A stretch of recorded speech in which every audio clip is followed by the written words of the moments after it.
God damn it, Hollywood. Right here.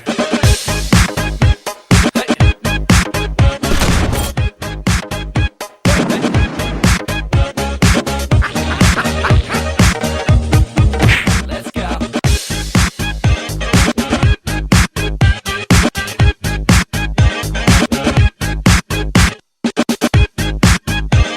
Hi, Faceless here, and today's review is on Transporter Refueled. Don't bother. This is Faceless, signing off. Right here. Is that it, boss? Well, yeah. So you're not gonna explain why it's bad? Well, no, I mean, I don't wanna. Oh, come on, boss. You're better than that. But... Boss.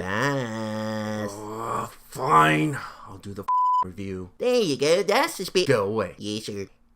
Alright guys, here's the plot. The story starts in 1995 with a Russian mob boss named Karsov taking over the prostitution ring in the French Riviera. After that bit of a hostile takeover, we then fast forward 15 years later where we find Frank Martin, played by Ed Skrein, basically taking on 5 or 6 car thieves before meeting his father, Frank Martin Sr., played by Ray Stevenson. While spending quality time with his father, Frank is contacted by one of Karsov's ladies, Anna, played by Lone Chabanal, who wants to hire his services to transport herself and 2 other packages. Now, if you've seen the trailer, you know what those 2 other packages are. After ironing out the details and setting the ground rules, Frank accepts the job. But after the job was completed, the ladies blackmail Frank into doing more than what they originally agreed on, using his father as a hostage. The classic, you'll do what I say or else your father gets it scenario.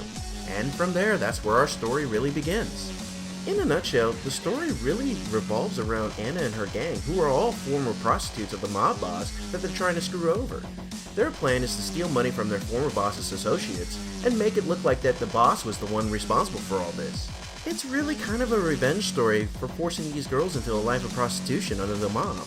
Frank and his father were just unwillingly along for the ride. Okay, so I have 3 big problems with this movie. 1, the plot. It's so generic and uninspiring. Throughout the film, I was expecting some kind of twist or something larger in the grand scheme of things. But in the end, I ended up with nothing. The movie didn't really grab my attention, and what can I say? You've seen this kind of plot in various other movies. 2, the action and fighting scenes. Let me tell you guys, it was so boring. There was a lot of things going on the film, but I'm not lying to you guys, I was practically nodding off in the theater. The fighting style that they used in the film was kind of reminiscent of a Jackie Chan movie. Oh, and don't get me wrong, I love a good Jackie Chan movie. Actually, I like any Jackie Chan movie. But for this film, it didn't feel right and it just wasn't that exciting. And 3, it was clear to me that this wasn't going to be a prequel, but a reboot. Which I'm fine with a reboot for the most part, but I really didn't get that much about who Frank was. If you've seen the previous movies, you know how much of a tight ass that Frank was about his own rules and punctuation. I mean, they really didn't give us anything new about Frank. Well, except for his father berating him for being late all the time. We did get like 2 minutes worth of exposition about Frank's past, but it really didn't amount to much. And it had me asking, why didn't you make a movie about that situation? In the end, the movie is just not worth watching, and you can clearly see that the studios only made this movie so that way they could keep the franchise name under their contract, much like what they did with the X-Men Origins movies. So, as I said before, my final recommendation? Don't bother. Save your money for something else that's worthwhile watching. Well, this wraps up this episode. If you have any comments or opinions, please share them below.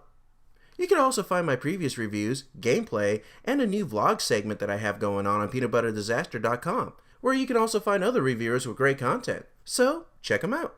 But until then, this is Faceless, signing off. Right here.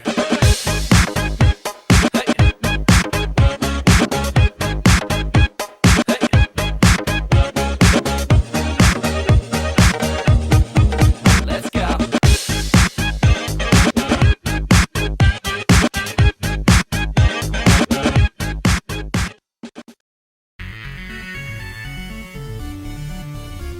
Peanut butter disaster.